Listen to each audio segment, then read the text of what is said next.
What's up, everybody?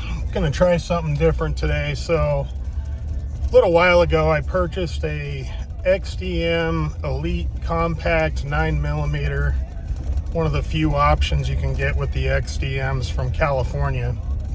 And in any event, I ended up purchasing a top end assembly for a 40 Smith Wesson, and worked on my mags a little bit to make sure it fits the specs for 40 Smith & Wesson, and we're going to give it a shot and see how reliable it's going to feed. I'm going to assume that it feeds 100% reliable.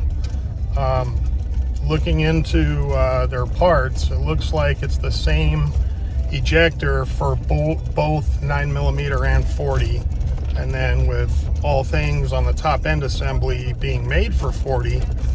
The only difference, though, is Springfield never made an Elite model for the 40 Smith & Wesson. So if this works, it's going to be awesome. I'll basically have an Elite trigger with a XDM compact top. So might be the best of both worlds. Going to get it all set up in a second, and stay tuned. All right, so here it is. This is the Elite frame. I did remove the mag well. I'm not a big fan of those, especially for the purpose of printing. And then here's the new slide, top end assembly, XD 40, 3.8 inch. And we're gonna see how it does. So here's our first batch of 40 Smith & Wesson.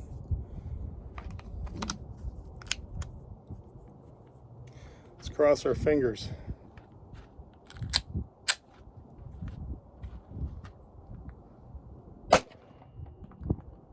That's extremely soft for a 40 Smith & Wesson.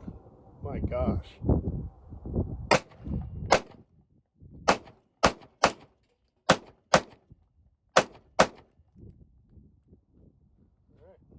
there's 10 rounds there.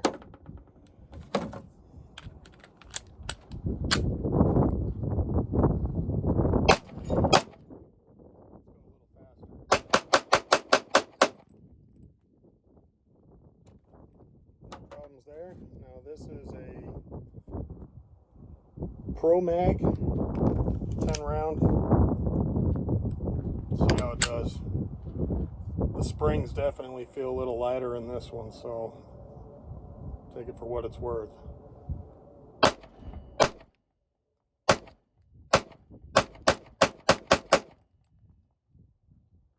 But seems to function good. So I will say that I have one of those rare California models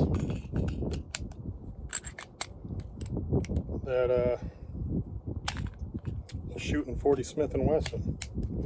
And for those who would like to see, the one concern that I've seen with the regular XDM models compared to the Elites is the slide. So the Elites have the dual slide stop release, and you only have one groove here, no groove on the other side. But as you saw during my shooting, and even now, still locks back, no issues whatsoever. Well, thanks for watching.